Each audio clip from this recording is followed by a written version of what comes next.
Dieu, c'est l'air. Pour certaines personnes, Dieu, ce sont les ancêtres.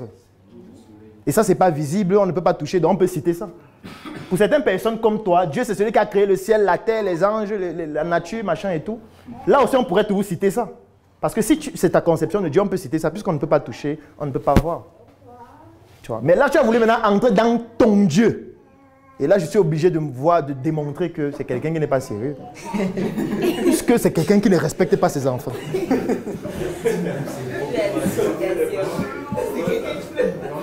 Parce que la particularité avec l'énergie, c'est que l'énergie ne discrimine pas. Hein. Est-ce que le courant discrimine? Si nous tous on touche le courant, c'est ce qui va se passer. Il n'y a pas certain que quand il touche, ça ne frappe pas l'autre qu'il touche maintenant. Si on met la haute tension là, on dit que chacun va faire l'expérience. Il passe la pied nu, il touche main nue, tout le monde va mourir. Il n'y a pas quelqu'un avec qui j'ai ma relation personnelle avec la haute tension. Et puis moi, ça me parle seul. Non, ça ne te parle pas. Ça, tu touches, bam, le cœur s'arrête une fois, tu meurs. Le prochain qui passe, c'est la même réaction jusqu'à ce que tout le monde va mourir. Jusqu'à ce que les prochains vont dire que non, il faut plus toucher. Il faut qu'on trouve un moyen d'éviter les trucs. Sauf que toi, ton Dieu, il est poly-émotionnel. En fonction des personnes, il réagit différemment, alors que les stimuli sont parfois les mêmes. Nous tous, on prie. À certains, ils donnent les milliards, à d'autres, ils sont pauvres. Alors qu'on prie nous tous chaque jour. Tu vas dire que peut-être on ne prie pas de la bonne manière. Ça veut dire qu'il te dit à toi seul comment bien prier. Alors que nous sommes tous ses enfants. Et ce n'est pas sérieux, c'est injuste. Tu penses que ceux qui dorment dans la rue, là, ils ne prient pas. Pourquoi ils n'ont pas de richesse? Dieu impacte tout le monde. Donc, son plan c'était qu'il fasse d'abord 30 ans dans la rue, à dormir dans la rue, avant de se lever. Il prie. Après avoir prié, il faudrait qu'il se mette au travail. Mais le travail, il demande l'argent, non, c'est pas un travail. C'est pas un travail, ça c'est demander. Il demande, il ne travaille pas. Je ne savais pas qu'on pouvait négocier avec Dieu, la vérité. Il m'en apprend des choses. Comme si on pouvait émettre des conditions pour adorer Dieu. C'est le genre de personne qui peut se dire, oui, mais attends, moi j'ai pas la même Porsche Cayenne que mon voisin, du coup, Dieu m'aime pas. Moi j'ai juste la dernière Audi, mais lui il a le dernier Cayenne. Bon, hein, c'est la même chose. C'est le niveau de débilité de ces pseudo-africains, même panafricains, je ne sais pas comment ils se définissent aujourd'hui. Ils se sont ralliés à une cause noble, d'accord, qui était un mouvement noble, il faut le dire. Maintenant, ils sont comme des personnes qui viennent pour usurper. Et c'est un peu la définition que je leur donnerai à ces personnes-là. Aux Nathalie Yamb, les Niamsi, tout ça. Ça veut dire que, et lui en particulier, les comment elle s'appelle déjà là, la fille, Stéphanie Mbida, ce sont des négationnistes, ça c'est une chose, et ce sont surtout des révisionnistes. Mais je voulais porter votre attention sur le fait que, encore une fois, nous avons ce type de personnes qui prônent pleinement son égocentrisme, son narcissisme, son ingratitude, et il prône aussi son ignorance. Parce que, bon, je ne vais pas mettre toute la vidéo, hein, mais vous irez la voir si vous voulez. Je vous la mettrai dans la description, mais en fait, dans cette vidéo-là, il cherche à écraser le frère dont il donne la parole.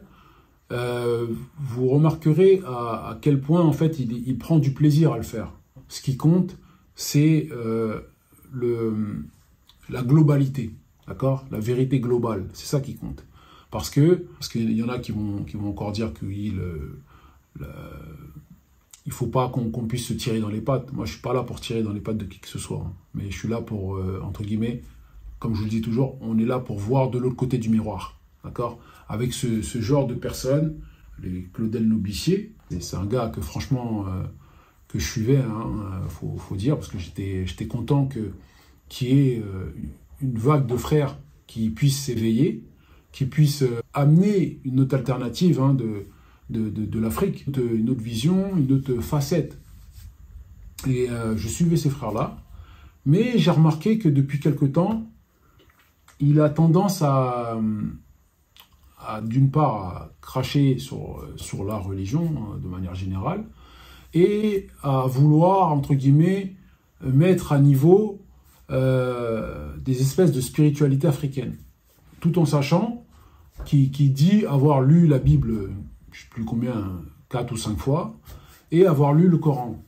J'en doute pas, hein, d'accord, parce que d'après lui, c'est un grand lecteur, c'est un gars qui a 800 idées par seconde, ou 8000 idées par seconde, c'est très bien. Mais les idées, celui qui, encore une fois, qui te donne ces idées-là, qui te permet d'avoir ces idées-là, c'est le créateur. Mais ça, il ne se rend pas compte, parce qu'il est dans l'égocentrisme et dans l'arrogance la plus totale. Ensuite, on va s'étonner de la raison pour laquelle l'Afrique n'avance pas. C'est une personne qui n'est vraisemblablement jamais satisfaite, bordée d'énergie féminine, d'ingratitude. Okay, quand je vous parle de ça, il ne faut pas que vous le preniez dans un degré de vous dire je cherche à dénigrer impérativement les femmes. Non, pas du tout. Je vous dis ça quand je vous dis que l'homme noir est bordé d'énergie féminine, d'accord, les Africains, tout ça, etc., et même d'autres à travers le monde. Nous sommes sous matriarcat. C'est pas quelque chose que je sors de mon chapeau. Il n'y a qu'à voir la manière dont ces personnes-là interprètent les choses. Okay, ils interprètent ça avec une espèce d'ignorance qui est palpable. Parce qu'il dit que, entre guillemets, la religion n'est pas palpable. Ben si, parce que si tu vois que finalement les textes qui nous permettent, entre guillemets, d'avoir une espèce d'alliance entre nous qu'on n'avait pas, d'accord, parce que je pense que d'avant l'arrivée des colons blancs, les groupes ethniques étaient tellement divisés que, en fait, tout comme chez eux, faut pas se mentir, hein, d'accord, il n'y avait pas qu'en Afrique où il y avait des groupes ethniques divisés. Hein. Okay, en Europe aussi, c'était la même chose. Mais sauf que la religion leur a permis de s'unir. Chose que finalement, même après le passage du colon, nous ne sommes pas encore là. C'est de ça que je suis en train de vous expliquer. C'est-à-dire que cette personne-là se permet de dénigrer, entre guillemets, Dieu, hein, d'accord, tout simplement, en voulant mettre des espèces de comparaisons d'ancêtres, alors que, en fait, qui a créé tes ancêtres, ça, c'est une autre question.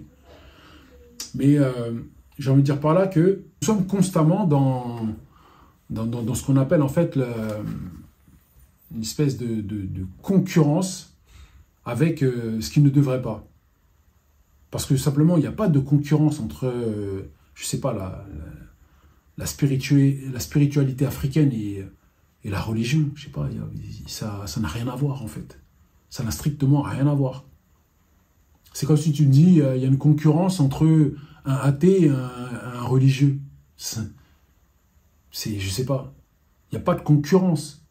Vous faites ça, et eux font ça, c'est tout. Après, tu crois pas, c'est ton affaire.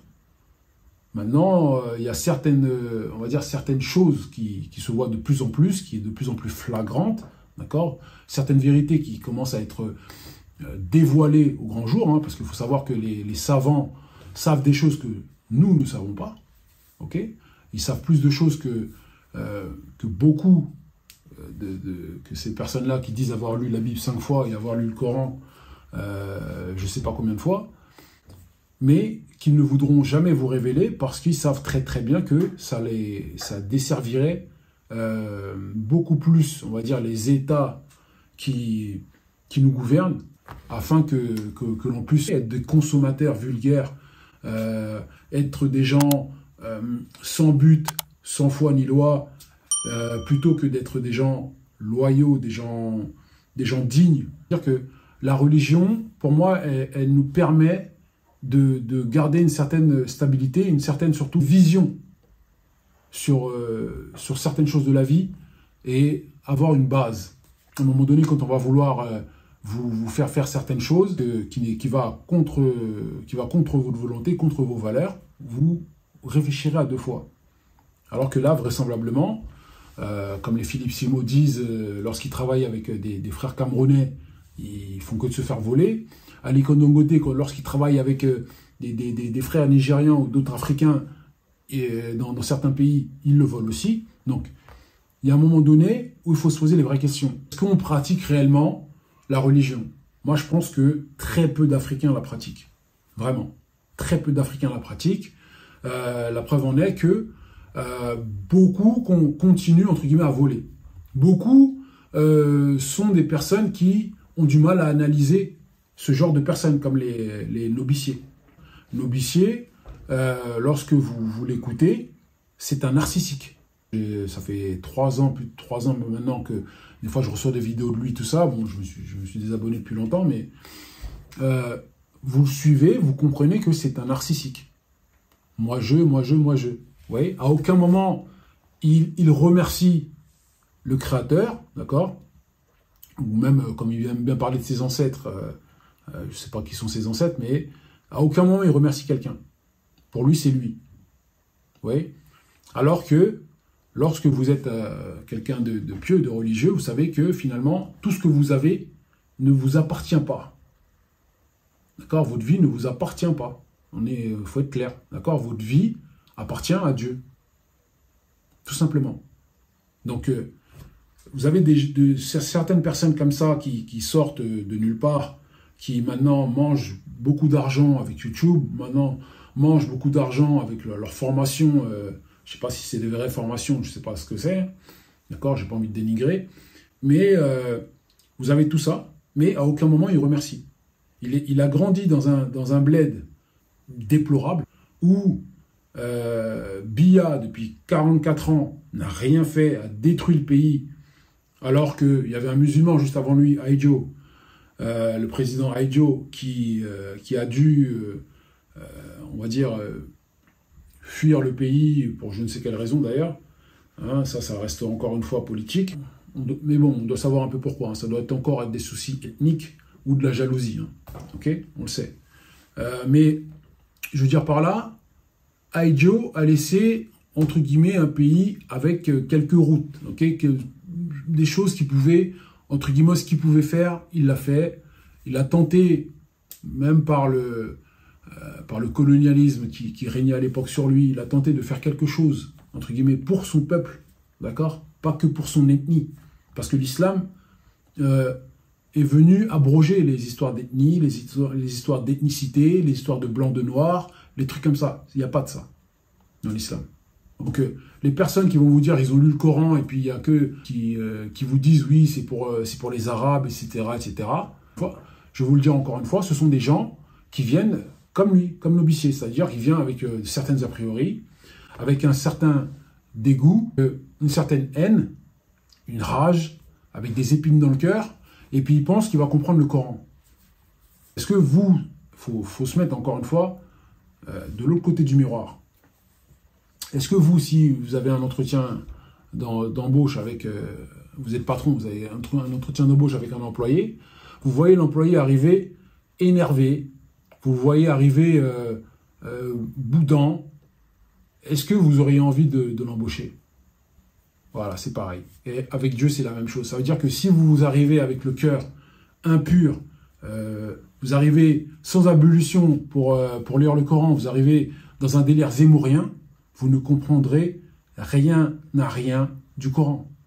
Si aujourd'hui, il y a des personnes qui étaient sataniques avant, enfin qui se revendiquaient sataniques, aujourd'hui arrivent à se reconnaître en tant que musulmans, ces personnes-là ont fait l'effort de tenter de lire le Coran sans a priori.